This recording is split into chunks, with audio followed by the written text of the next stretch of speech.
आपले पुस्तक काढा. आज मी शिकवणार आहे प्रकरण पहिले, परिमेय व अपरिमेय संख्या.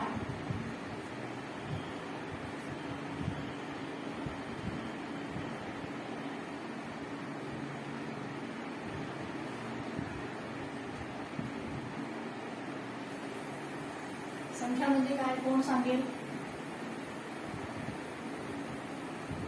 बरोबर, जे आपण मोजण्यासाठी वापरतो असे अंक म्हणजे संख्या. संख्यांचे किती प्रकार आहेत आपण मागच्या इयत्तेत शिकलो होतो, कोणाकोणाला माहिती आहेत? बरोबर, नैसर्गिक संख्या, पूर्ण संख्या, पूर्णांक संख्या, परिमेय संख्या. ठीक आहे, त्याचा पहिला प्रकार कोणता? नैसर्गिक संख्या.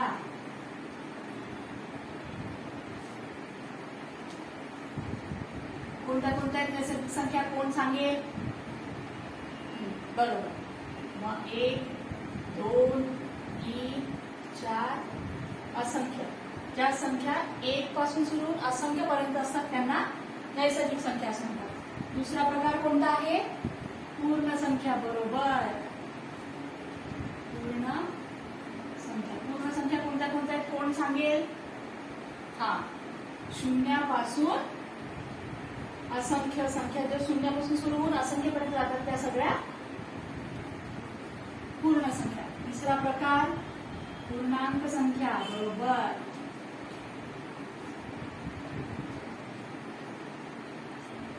आता पूर्णांक संख्या कोणत्या कोणत्या? सगळ्या धनसंख्या, सगळ्या ऋण संख्या आणि शून्य. म्हणजेच आपण कसं लिहू शकतो?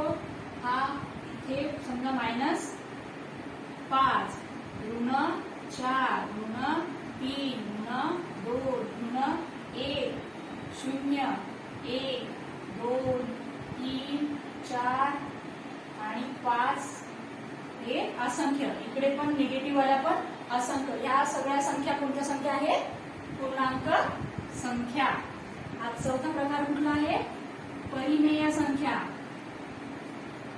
परिमेय संख्या. परिमेय संख्या पुढे कशाला म्हणतात, कोण सांगेल? m/n या फॉर्म मध्ये असलेल्या संख्यांना परिमेय संख्या म्हणतात. या n काय आहे? हा पूर्णांक संख्या असली पाहिजे. पूर्णांक संख्या असली पाहिजे. आणि n हा कसा असला पाहिजे? शून्येतर पूर्णांक संख्या असली पाहिजे. कशी असली पाहिजे? शून्येतर म्हणजे शून्य इतर, शून्य सोडून शून्येतर पूर्णांक संख्या असली पाहिजे. म्हणजे कसं लिहिताना आपण कसं लिहू शकू? n is not equal to 0. n कसा असला पाहिजे? शून्य नसला पाहिजे. आता एखाद्या हे सांगा बरं, उदाहरण सांगा आता परिमेय संख्येचं. ठीक आहे, याच्यातून एखादी परिमेय संख्या सांगा. पूर्णांक संख्या सांगा. कुठली आहे पूर्णांक संख्या? या सगळ्या संख्या पूर्णांक संख्या आहेत की नाही? आपल्याला काय सांगितलंय की n हा पूर्णांक संख्या असली पाहिजे. तर मग आपण समजा घेतला, समजा n घेतला आपण 4 आणि n घेऊ असून पूर्णांक संख्या असली पाहिजे, पण शून्येतर पूर्णांक संख्या असली पाहिजे. शून्येतर पूर्णांक संख्या असली पाहिजे. शून्येतर पूर्णांक संख्या असली पाहिजे. ठीक आहे, कुठलीही घेऊ शकतो आपण. समजा -5 घेतला, असंच 1/2, 4, 0, -3/5. आता तू सांग एखादी. आपण आता असं बनवू शकतो की नाही पूर्णांक संख्या, परिमेय संख्या. तू एखादी परिमेय संख्या सांग. ठीक आहे, ओके. -25. हा, आणि n सांगा कोणीतरी. हा, -3. ही परिमेय संख्या होईल का? हो, होईल. काय अट काय फक्त आपली की n हा शून्य नको, बस. ठीक आहे, हे सगळं लिहून घ्या. ही आपण उजळणी केली, जे आपण मागच्या वर्गात शिकलो होतो. आता आपल्याला काय शिकायचं आहे आज परिमेय संख्या संख्या रेषेवर कशा दाखवायच्या. काय शिकायचं? आपला उपघटक काय आज? परिमेय संख्या संख्या रेषेवर कशा दाखवायच्या. परिमेय संख्या संख्या रेषेवर दाखवणे.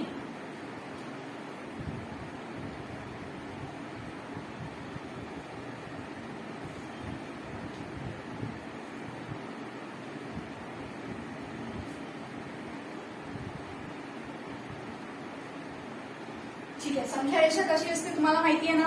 हो, संख्या रेषा अशी असते, अशी एक सरळ लाईन असते, इकडे एक बाण दाखवलेला असतो, इकडे एक बाण दाखवलेला असतो, मधात शून्य असतं.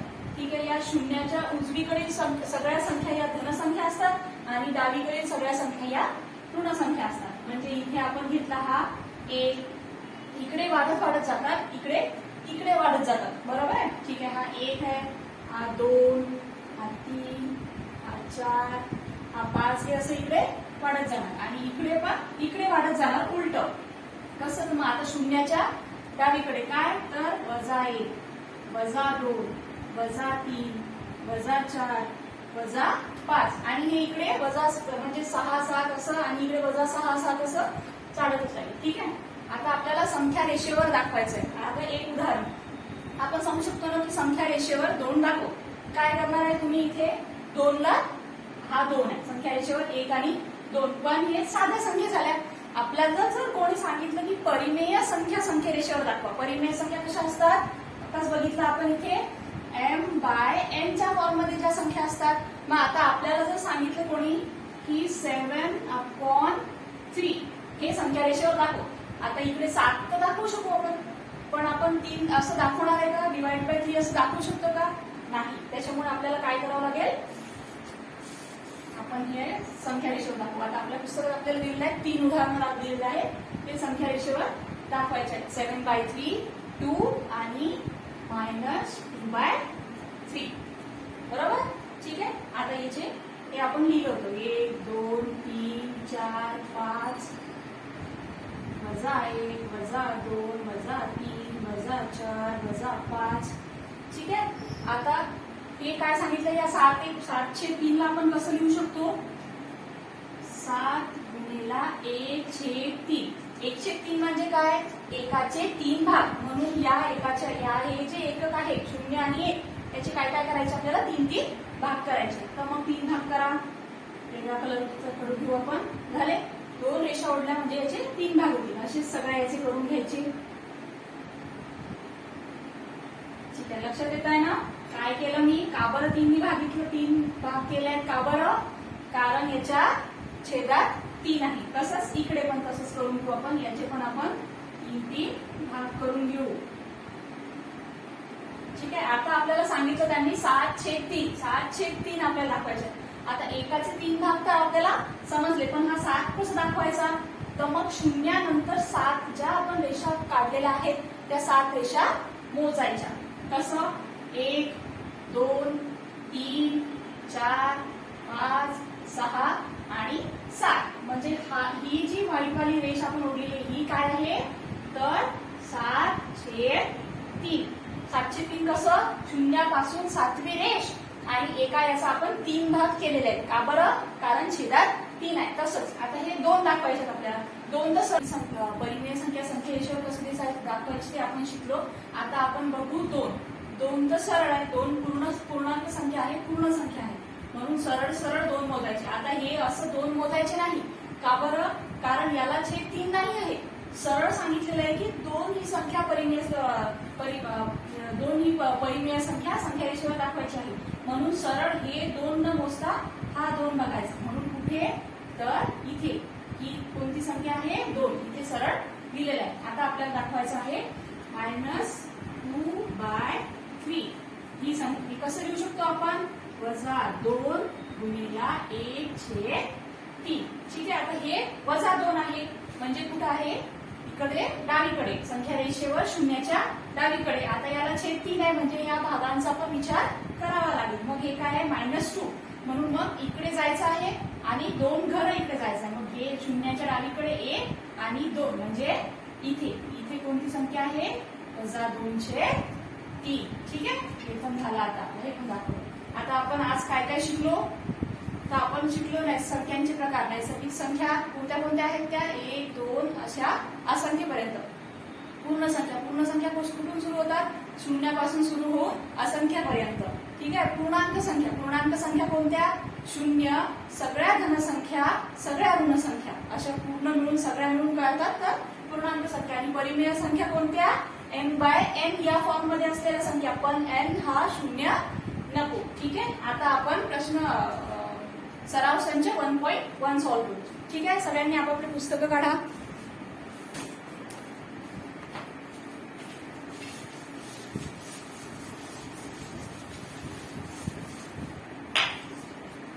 सराव संच 1.1. प्रश्न कोणता आहे? पहिला प्रश्न काय दिलेला आहे वाचा एकानी. पहिला प्रश्न आहे की संख्या रेषेवर पुढील परिमेय संख्या दाखवा. प्रत्येक उदाहरणासाठी वेगवेगळी रेषा काढा. ठीक आहे, मी एकच रेषा काढणार आहे, तुम्ही वेगवेगळ्या रेषा काढा तुमच्या वह्यांमध्ये. आता पहिला प्रश्न काय दिलेला आहे त्यांनी? काय दिलेलं आपल्याला? 3/2, 5/2 आणि -3/2. आता संख्या रेषा काढा. संख्या रेषा कशी काढायची आहे? एक सरळ लाईन काढायची, मध्यभागी 0 द्यायचा, उजवीकडील सगळे अंक धन 1, 2, 3, 4 आणि डावीकडील सगळे ऋण संख्या. येत आहे लक्षात? हे थोडे मोठे मोठे द्यायचे कारण आपल्याला डिवाइड करायचं आहे ना, वेगळं दिसायला पाहिजे. ठीक आहे, आता काय सांगितलं त्यांनी? एका याचे 2 भाग करायचे आहेत, है ना. एका या युनिटचे, एका या एककाचे 2 भाग करायचे आहे. म्हणजे 2 भाग कसे होतील? तर आपण एक रेष देऊन 2 भाग होतील. म्हणून इथे छोटी एक रेष मधात द्यायची सगळीकडे. आणि आता आपल्याला कोणत्या हे दाखवायचे आहे ते सांगितलेलं आहे. तर हे आहे 3/2. याला आपण कसं लिहू शकतो? तर 3 × 1/2. मग आता काय यांनी काय सांगितलं? 3 रेषा. 1/2 ते एकाचे 2 भाग आपण केलेलेच आहेत, म्हणजे हे 1/2. आपल्याला काय 3 रेषा मोजायच्या आहेत. कशा आहे? ही धन संख्या आहे, म्हणजे शून्याच्या उजवीकडे मोजावं लागेल. म्हणजे किती? 3 रेषा मोजावं लागतील. तर शून्याच्या तिकडे 3 रेषा मोजा. 1, 2 आणि 3. म्हणजे ही संख्या कोणती आहे? तर ही आहे 3/2. आलं लक्षात? आता तसंच 5/2. 5/2 ला कसं लिहू शकतो? पटापट सांगा. 5 × 1/2. आता 5 आहेत, धन आहेत, उजव्या साईडची मोजावं लागेल. किती मोजावं लागतील? 5 मोजावं लागतील. चला मोजा. शून्याच्या उजवीकडे 1, 2, 3, 4 आणि 5. म्हणजे ही संख्या कोणती आहे? 5/2. बरोबर. आता पुढची परिमेय संख्या काय आहे? -3/2. म्हणजे काय आहे? -3 × 1/2. आता हे काय आहे? वजा चिन्ह आहे, म्हणजे शून्याच्या डावीकडील मोजावं लागतील. किती मोजावं लागतील? 3 रेषा मोजा. 1, 2 आणि 3. म्हणजे इथे ही संख्या -3/2 आहे. ठीक आहे, आलं लक्षात? असंच आपण आता दुसरं उदाहरण सॉल्व्ह करू. सगळ्यांनी पटापट उतरवून घेत जा. दुसरं उदाहरण आहे 7/5 -2/5 आणि -4/5. आता संख्या रेषा नेहमीप्रमाणे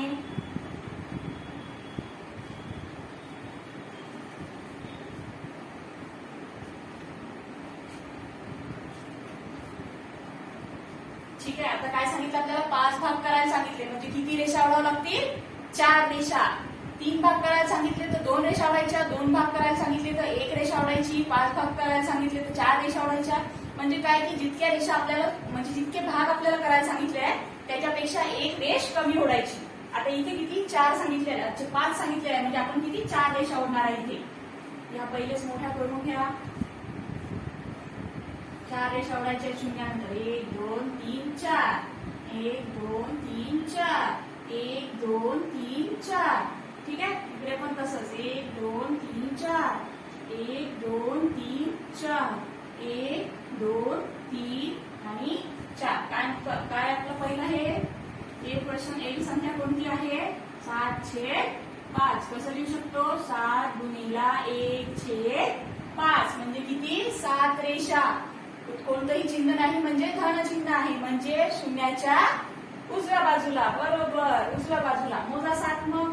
1, 2, 3, 4, 5, 6 आणि 7. म्हणजे ही कोणती संख्या आहे? तर 7/5.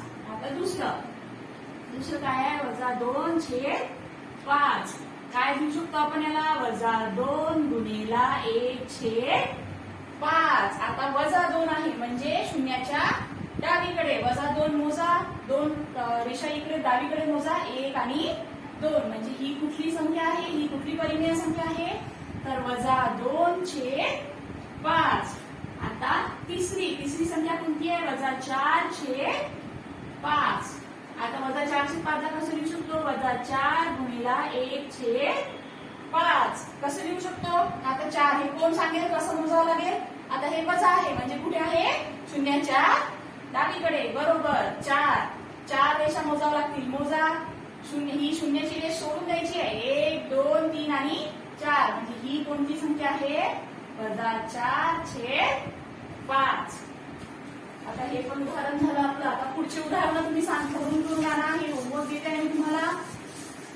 काय थोडं समजून सांगते.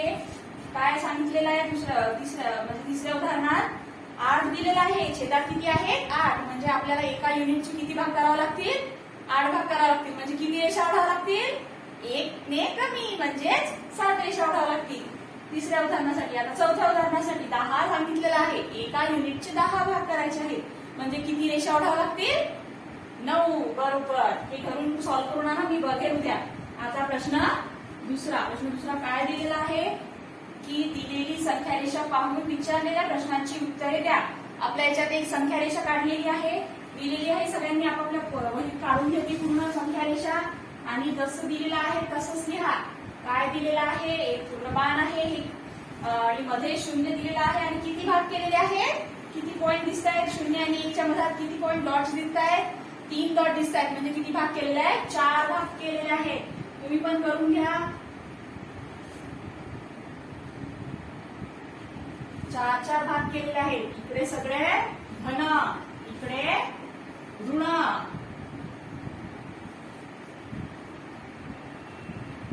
4 भाग केलेले आहेत म्हणजे किती? 3 रेषा ओढायच्या आहेत. जसं दिसते आहे बुक मध्ये तसंच लिहा. इकडे तिकडे व्हायला नको. ठीक आहे. आता कसं दिलेलं आहे? -3 इथे ए पॉइंट आहे, लगेच 1 2 सोडून बी पॉइंट आहे, लगेच 2 नंतर हा ई पॉइंट आहे, मध्ये ओ दिलेला आहे, 1 वर एफ दिलेला आहे, 2 च्या आधी सी दिलेला आहे आणि बी इथे मध्ये दिलेला आहे. ठीक आहे. आता प्रश्न बघा. प्रश्न ए काय म्हणजे क्वेश्चन 2 मधला 1 काय आहे? काय दिलेला आहे? बी हा बिंदू कोणती परिमेय संख्या दर्शवतो ते सांगा. बी हा बिंदू म्हणजे हा एक बिंदू कोणती परिमेय संख्या दर्शवतो? कोणती दर्शवतो? काय कोण सांगता येईल? बी हा बिंदू कोणती परिमेय संख्या दर्शवत आहे? एका युनिटचे किती भाग केलेले आहेत? 4 भाग केलेले. 3 रेषा दिल्या आहेत ना आपण छोट्या, 3 डॉट दिलेले आहेत ना म्हणजे 4 भाग केलेले आहेत म्हणजे छेद 4 राहील. हा बी आहे, हा शून्याच्या डावीकडे आहे म्हणजे काय राहील? वजा. आणि आता ह्या किती रेषा आहेत त्या मोजाव्या लागतील आपल्याला. किती रेषा आहेत? 1 2 3 4 5 6 7 8 9 आणि 10 म्हणून 10/4 हे बी हे दिलेलं आहे पण कसे? ऋण. आता दुसरं उदाहरण. दुसरं काय म्हणताय की 1.3/4 ही संख्या कोणत्या बिंदूने दाखवली आहे? 1.3/4 याला आपण कसं लिहू शकतो? कसं असते हे? याचा गुणाकार करावा लागतो आणि हे त्याच्यात मिळवावे लागत असतात. म्हणजे 4 1 4 आणि 3 7. किती आलं? 7/4. आता हे 7 कसे आहेत? धन आहेत म्हणजे शून्याच्या उजव्या बाजूला. मग 7 रेषा मोजा कुठे येते? 1 2 3 4 5 6 आणि 7 म्हणजे हा कोणता आहे? सी बिंदूने दर्शवली आहे. आलं? बरोबर लक्षात येत आहे? सी ने दर्शवलं आहे. कसं काय? 4 भाग तर केलेलेच आहे त्याच्यामुळे 4 हे इथे याचा गुणाकार करून हे त्याच्यात मिळवायचे म्हणजे 7/4 आला आणि 7 रेषा आपण तिकडे मोजल्या. कोणता अल्फाबेट आहे? तर सी अल्फाबेट आहे. आता आपण तिसरं सॉल्व्ह करूया. तिसरं काय दिलेलं आहे की डी या बिंदूने 5/2 ही परिमेय संख्या दाखवली आहे. हे विधान सत्य आहे की असत्य आहे ते सांगायचं. तर डी बिंदू कुठे आहे? इथे आहे. इथे डी बिंदू आहे. आता डी बिंदू कशाने दर्शवलं? डी बिंदूचा आपण आधी स्थान निश्चित करून घेऊ. कसा आहे डी बिंदू? हे छेदात 4 तर आहेतच कारण 4 भाग केलेले आहे आणि हे आपल्याला मोजावं लागतील किती आहेत. किती आहे मोजा शून्याच्या उजवीकडे. 1 2 3 4 5 6 7 8 9 आणि 10. 10/4. याला आपण असं लिहू शकतो का? याला संक्षिप्त रूप देऊ शकतो. 2 नी भाग जाते. 2 दुनी 4 आणि 2 पंच 10 म्हणजे 5/2. हेच तर विचारलं आहे आपल्याला की डी या बिंदू आपण 5/2 ही परिमेय संख्येने दाखवू शकतो का? तर हो, नक्कीच आपण दाखवू शकतो. म्हणजे हे विधान काय आहे? सत्य आहे. ठीक आहे, आपला आता सराव संच 1.1 सॉल्व्ह करून झालेला आहे. पुढच्या तासिकेत आपण पुढचा भाग घेऊ. चला, हे आज पूर्ण समजून आलं सगळ्यांना. आज आपण शिकलो नैसर्गिक संख्या, पूर्ण संख्या, परिमेय संख्या, पूर्णांक संख्या आणि संख्या रेषे म्हणजे परिमेय संख्या संख्या रेषेवर कशा दाखवायच्या. 2 उदाहरणं मी घरून सॉल्व्ह करून आणण्यासाठी दिलेले आहेत. ते तो सगळ्यांनी करून आणा. मी उद्या चेक करेन. ठीक आहे, थँक्यू.